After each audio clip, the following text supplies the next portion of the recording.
negócios e franquias.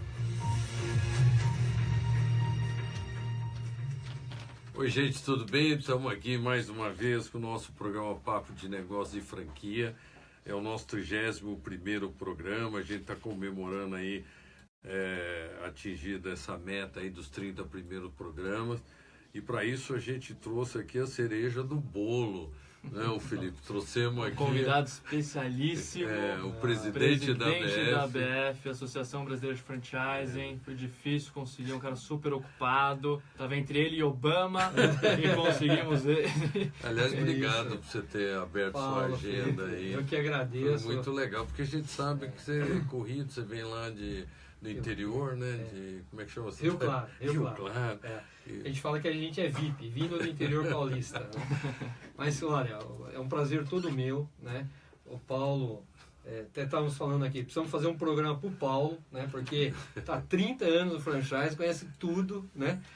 E o Felipe teve a honra aí de fazer uma viagem junto, internacional, conhecer. Sim, a gente viajou para Euroshop juntos lá na Alemanha, bacana. Foi um evento muito legal. O Felipe tem extremamente promissor aí. Obrigado. E daqui a pouco o Paulo vai... já estou tentando passar o bastão aqui, mas tá difícil. Legal. Muito obrigado, parabéns pelo programa, parabéns pelo que vocês vêm fazendo aí pelo empreendedorismo no Brasil e pelo franchise em especial. Obrigado, viu? Igualmente para você como presidente da ABF, está numa posição de destaque justamente para isso, para alavancar o franchise e continuar fazendo ele rumar aí com números acima do crescimento do país. Veio quietinho lá do interior. O Altino, ele é engenheiro, engenheiro civil, fez lá em Piracicaba. Ele fez o MBA pela FIA, é o sócio fundador da Casa do Construtor, é um franqueador de muito sucesso. A gente vai falar sobre isso aqui, conhecer um pouquinho mais também da Casa do Construtor. É presidente da ABF, é um empreendedor, Endeavor, e ministra palestras aí sobre empreendedorismo e franchise. E a gente vai começar, Tino, pra você contar um pouquinho da sua experiência profissional, quando você era pequenininho lá em Rio Claro. Como você começou, como chegou à Casa do Construtor. Você veio quietinho do interior e está tomando conta aqui da capital. Na verdade, eu venho de uma família muito humilde, né? Meu pai sempre foi um funcionário, depois teve a oportunidade de empreender, foi um gráfico. Minha mãe, dona de casa, sempre procurando ajudar meu pai naquilo que era possível. Eu tenho mais 3 irmãos, né? E nasci em Rio Claro, interior de São Paulo. Você é descendente italiano, né? Descendente italiano, Cristofoletti. Da onde lá na Itália? De Trento. Chique, hein? Norte da Itália, E desde criança, por necessidade, tive que trabalhar. O primeiro emprego foi entregar jornal, né? Era um jornal que saía aos domingos, né? Dominical. E devagarzinho, eu tinha por volta aí de 11 anos. E daí eu chamei todos os amigos da escola e daí nós montamos nós que entregávamos todo o jornal para a cidade toda. Então foi aí que comecei o meu empreendedorismo. Sempre com muita dificuldade. Fiz engenharia civil em Piracicaba, então tinha que ir para a escola de carona, porque não dava para pagar, né? Meu pai com pouquíssimos recursos. Trabalhava, então à noite estudava durante o dia todo, a escola de engenharia era muito puxado. Estudava durante o dia todo, à noite ia fazer estágios com arquiteto, com engenheiros lá da cidade. E foi assim que fui trabalhando. Eu me formei em 82, num momento extremamente difícil da engenharia civil. A gente viveu o milagre econômico nos anos 70 e depois o Brasil aí é uma montanha russa, né? E depois nós vivemos aí o que a gente chama a década perdida da engenharia. E sempre tive que fazer 1001 coisas para poder sobreviver. Então chegou uma época aí que eu tinha uma pequena empreiteira, tinha uma fábrica de blocos, tinha uma máquina de fazer fundações, você tinha que fazer 10.000 coisas, dava aula, né, para poder sobreviver. Em 92, aconteceu um fato interessante. Num domingo eu estava vendo um jornal e aí eu vi que os Correios estavam abrindo franquias de correio. Bom, primeiro nós que que fizemos Falando no projeto. demônio, isso que eu ia falar. cara, eu Falando tô no falando, demônio. O Paulo é histórico aqui. Tudo que a gente falar aqui, o Paulo já teve a sua mão lá. Cuidado que ele só não gosta que denuncie a idade. Não, o Paulo é novinho. Eu era novinho na época, É. mas a gente que fez o Pois primeiro projeto, na época era permitido, né? E foi Os muito Correios. interessante, né? Primeiro que eu conhecia Correio de postar as cartinhas, né? É. Que na época era só postava cartinha, não tinha encomenda, não tinha nada, era Eu carta. ainda não peguei né? essa fase. E não conhecia nada de franchise. Mas foi uma coisa muito interessante. O projeto foi muito bem estruturado, porque na época não havia licitação, mas houve um processo de seleção É isso mesmo. extremamente estruturado. Né? Por quê? Porque depois o Correio veio fazer mais tarde uma licitação, cujo objetivo foi principalmente a questão imobiliária. Não levou em consideração o perfil das pessoas que estavam no Correio. Né? E na época se levou em consideração as pessoas empreendedores que tinham que ter uma empresa estruturada, no caso era a minha empresa lá de engenharia, né? Já há algum tempo, tinha que não ter nenhum problema durante um determinado tempo. Então foi muito bem estruturado o processo de seleção. Foi aí que então eu tive o primeiro, conheci Contato com franquias. Né? E assim, eu tenho um perfil de procurar aprender muito o que é aquela coisa, se aprofundar, estudar. Então eu fiz um curso de franchise na época, que foi com os nossos amigos Xerto e Marcos Riso, né? Pioneiros que também pioneiros, que tinham um curso de franchise. Aí eu fui a fundo o que era franquia, aprendi o que era franquia.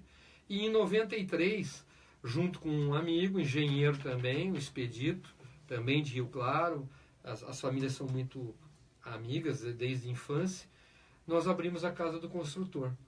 A Casa do Construtor, na época, era um depósito de material de construção básico, né? Vendia pedra, areia, cimento. E como a gente tinha lá meia dúzia de equipamentos, literalmente era meia dúzia, 3 betoneiras cada um vibrador, que era para vibrar os concretos, enfim.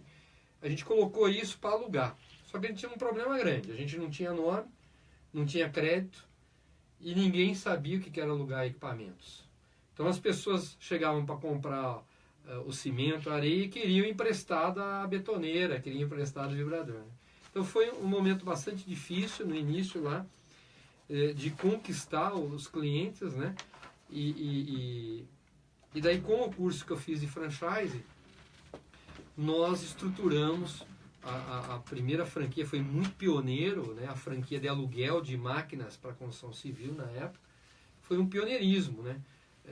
Porque o que tinha muito, você ajudou aí a construir o franchise brasileiro, Paulo, sabia que no início era muito alimentação, né? E muito escolas de idiomas, era o que tinha na época, que isso inclusive ajudou a estruturar muito dessas foram os pioneiros, desses pioneiros. E nós somos pioneiros em alugar máquinas para construção civil, né? Máquinas de pequeno porte. Então a gente aluga betoneira, andames, e foi assim que um pouco a gente estruturou essa história aí e fui me envolvendo no franchising e na locação de máquinas. E de lá para cá, você está com quantas franquias hoje? Hoje nós estamos com 250 unidades, né? Umas 15 são próprias. Nós temos por volta de 180 franqueados, porque alguns dos franqueados nossos já começam a ter sua segunda, terceira, quarta unidade. Né? Vocês dão preferência para esse? Vocês preferem um franqueado múltiplo ou... Olha, assim, a gente quer ter na rede parceiros que compartilhem os meus valores. E graças a Deus a gente tem muita gente boa na rede, né? Os nossos parceiros franqueados compartilham muito esses valores e a gente quer crescer justamente com a possibilidade que eles cresçam também. Né? Eu acho que nem todos os franqueados, a gente sabe disso em franchise, que tem as habilidades... Tem perfil para isso, né? Para crescer. Tem que ter perfil, né? Não é certo, não é errado, mas tem alguns que têm o perfil de construir redes. Hoje eu tenho um franqueado que tem mais de 15 unidades dentro da rede. Então é lógico, a gente quer fortalecer as pessoas que acreditam no sonho, que estão juntos, né? É um processo natural. Qual o potencial que você tem de crescimento ainda no Brasil? Vocês têm uma avaliação de quantas unidades pode chegar? Sim. Nós já estruturamos um plano de expansão.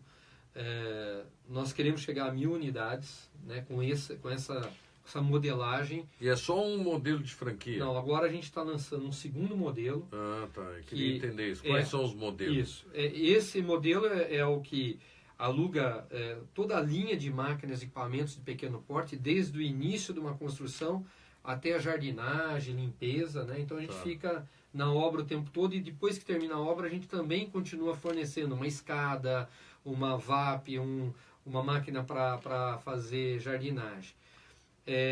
Então a gente tem estruturado um plano de implementação dessas franquias, que são lojas bem estruturadas, que tem um investimento da ordem de 600, 700 mil reais. Mas tem um segundo modelo que ele remete um pouco à forma como nós nascemos com o material de construção. Então, esse modelo o que é?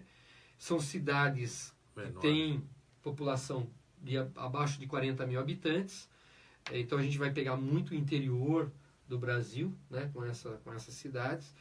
Vamos pegar o nosso franqueado, já é o empreendedor que tem um depósito de material de construção, né, que já vende pedra, areia, cimento, e nós vamos trazer um store-in-store, ou seja, um corner de locação de máquinas dentro do depósito de material de construção. Grande ideia. Reduz bem o investimento. Reduz muito. Daí o investimento vai para a ordem de 200, 250 mil reais. Já é um empreendedor, né? E não depende só da locação. Ele vai agregar um faturamento a mais para ele, vai trazer uma solução a mais para aquela comunidade, né, da cidade que ele está inserido.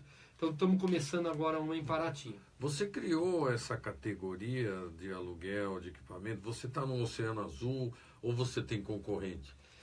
Paulo, quando nós começamos todo esse mundo negócio, quer o Oceano Azul. Na verdade, quando a gente começou, a gente não sabia o que era o Oceano Azul.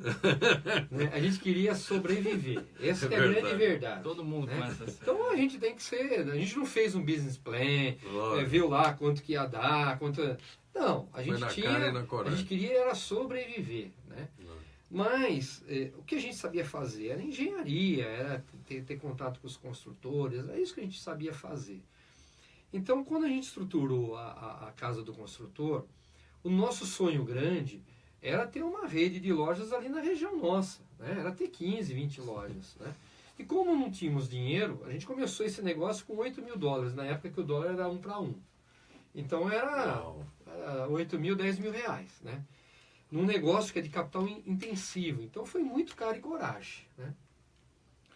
Mas, o que aconteceu?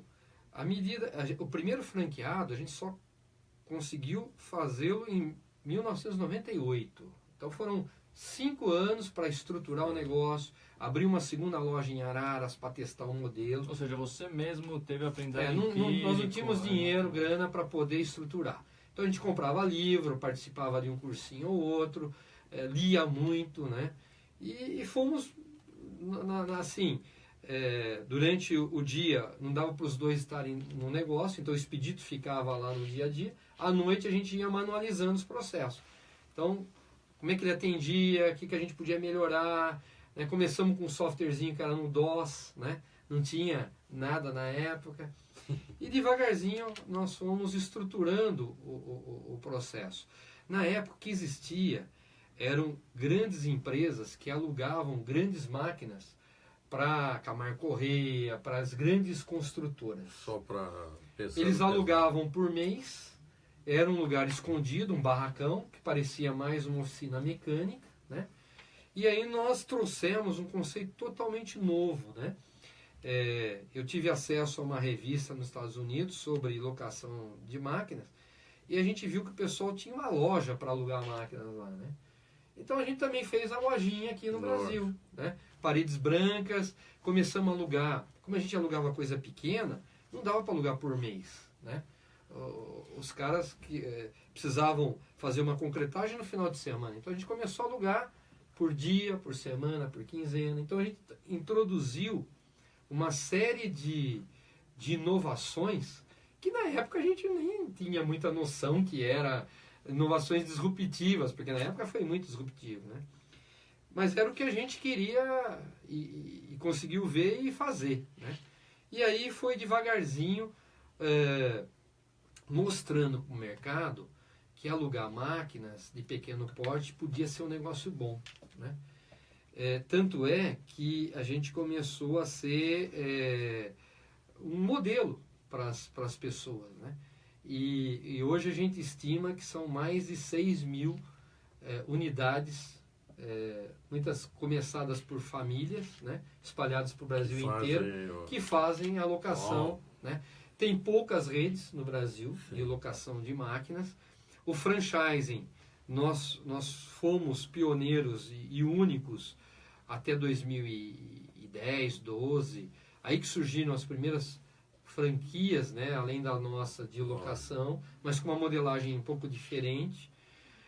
No mundo, são poucos os negócios na área de locação que usam o franchising como um sistema, uma plataforma de locação. E falando em mundo, você já pensou, eu sei que você já pensou em ir para fora, né? Porque com 250 unidades aqui, já começa a olhar para o exterior. Olhar para o exterior, aqui na América É. do Sul, principalmente o México, não tem essa oportunidade? Nós Já vamos fez algum abrir a nossa movimento nesse primeira sentido? unidade em abril, dia 13 de abril, no Opa. Paraguai, em Assunção. Paraguai. Né? Vai ser a Vai primeira ter lá unidade. agora uma missão da Nós BF. já tivemos oportunidade. Vou inaugurar Junto? com a feira, Ai, né, que legal. do Paraguai. Vamos inaugurar, aproveitar a feira, vamos inaugurar.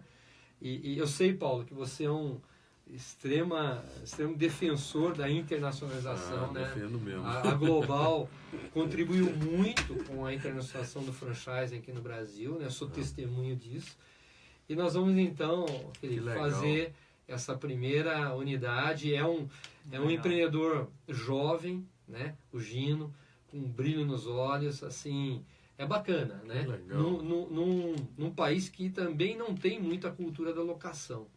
Então vai ser uma grande oportunidade da Casa do Consultor também ser relevante lá, como a gente é relevante hoje no E Brasil. lá ele é um franqueado, um master? Não, vai ser um franqueado. Franqueado Toda a unitário. nossa expansão, ela está estruturada por unidade a unidade, né? Mesmo fora, aqui lá, perto.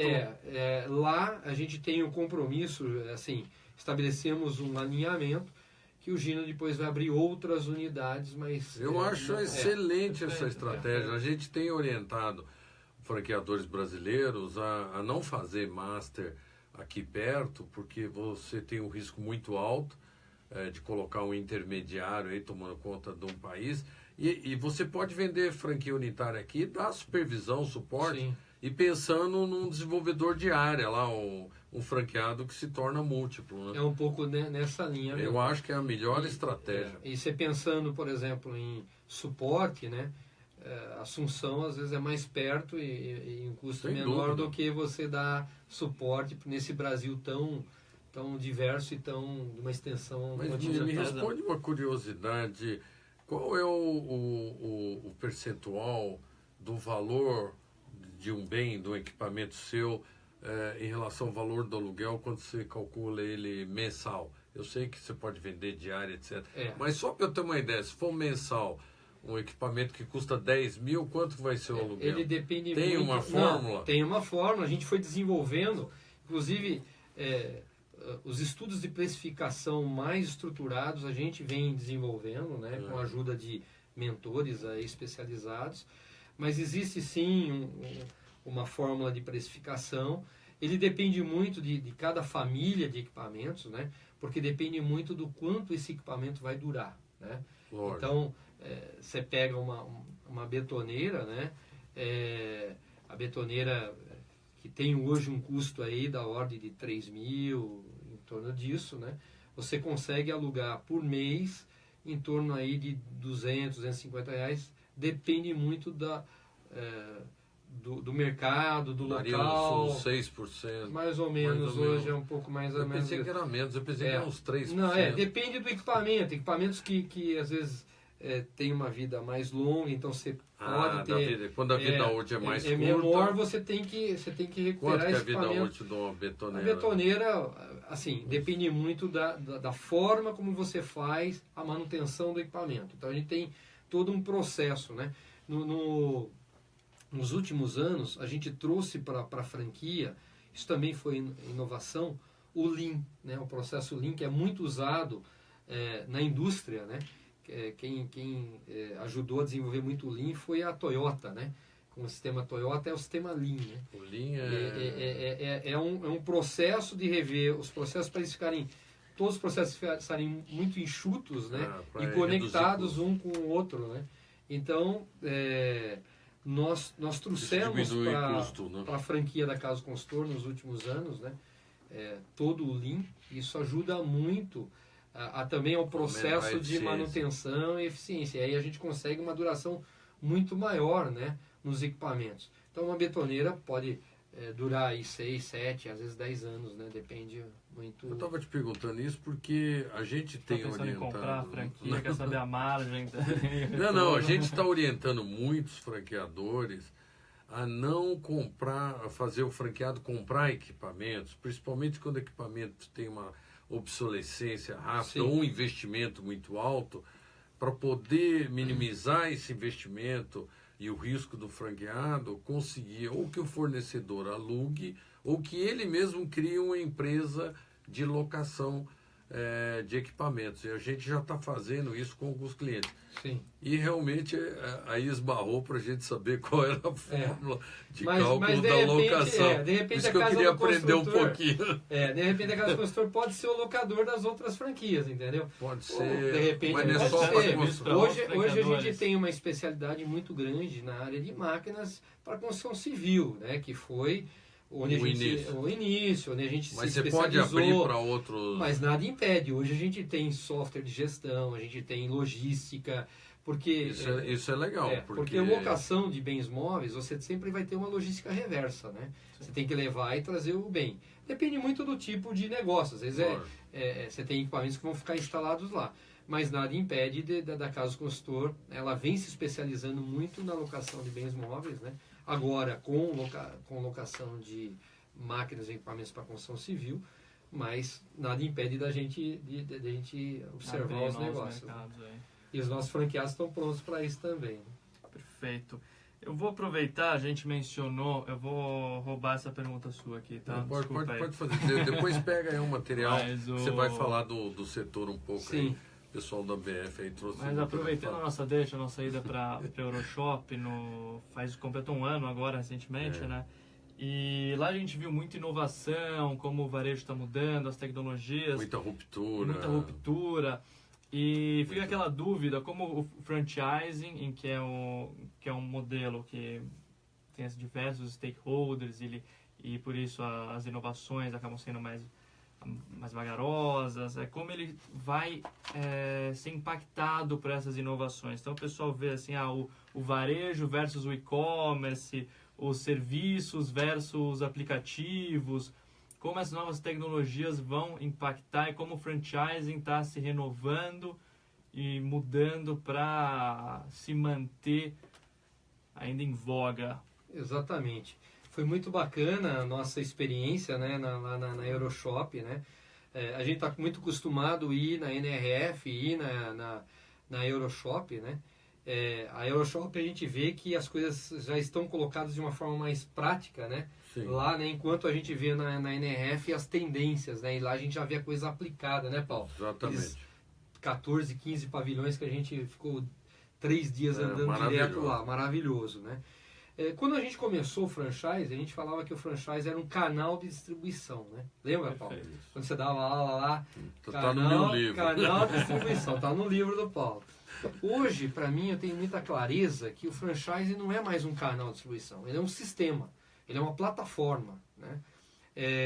Que congrega não só a loja física, mas vem congregando também outros canais de distribuição, né? Como o e-commerce, como porta a porta. Você hoje tem marcas que já utilizam vários canais. Então, o franchise vem se transformando numa plataforma, né? Como é um Facebook, como é um Google. Então o franchise está agregando as tecnologias. Está agregando outros canais e está agregando a tecnologia, ou seja... Aumentar a capilaridade, crescer... O franchise é onde efetivamente a gente vê acontecer o omnichannel, né? Que a gente fala tanto de omnichannel.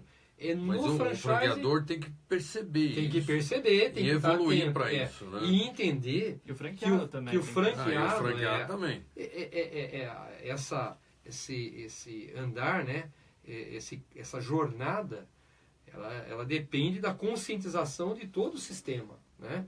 E é importante considerar que o centro, o pivô, é o franqueado, né? Porque ele tem um território ali, né? E a gente sabe que o e-commerce ele não vai se desenvolver se não tiver uma ponte física lá. Não é à toa que a Amazon vem comprando lojas físicas, né? E havendo os movimentos em contrário também. Quem só era loja física entrando também para o digital. Então, eu acho que você coloca bem, Paulo. À medida que o franqueador entende o seu papel, né? E entende que a sinergia, o diferencial competitivo do sistema vem com as habilidades e competências de cada um, né?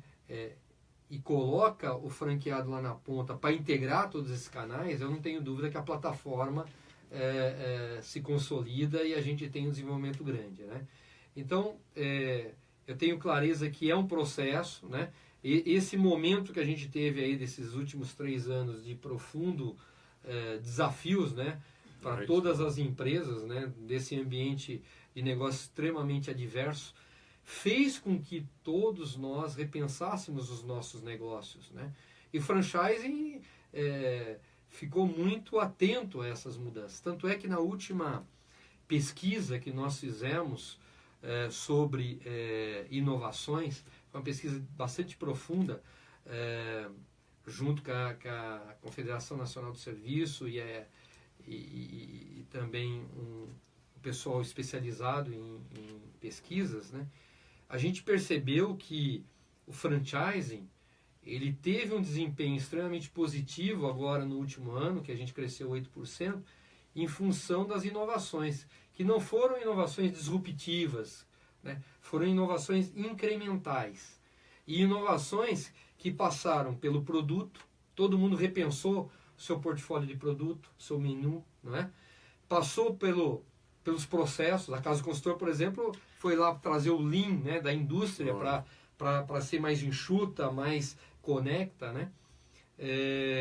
Passou por incrementais de introduzir digital, né? Ainda incipiente, mas trazer isso daí. Tecnologias. Dentro da loja, dentro exatamente. Da operação. Muito pessoal repensando o modelo de franquia, modelos, surgiu aí muitos quiosques, o food truck, o store in store, o franchising indo para ambientes em que naturalmente não tinha, né? Indo para a universidade, indo para condomínios, indo para hospital. Hoje você entra no hospital, você vai encontrar lá com franchise, né? E as micro franquias que surgiram. Então veja quanta coisa que foi um processo de melhoria contínua, né?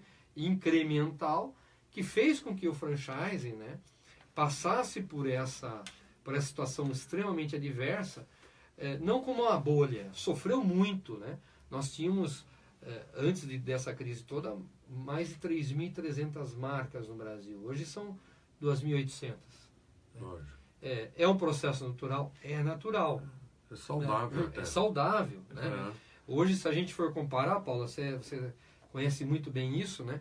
Você pega as franqueadoras americanas, o número de unidades de franqueados que eles têm 200, 250 unidades por marca, né? Na média, né? Se você pegar as tops, essas unidades sobem muito, né? No Brasil, 50 unidades, né? Mas isso é positivo, que está melhorando, né? A gente está tendo um movimento de crescer as unidades por marca, né? Tanto é que o ano passado a gente cresceu 3% em número de unidades. Hoje são mais de 145 mil unidades espalhadas pelo Brasil inteiro.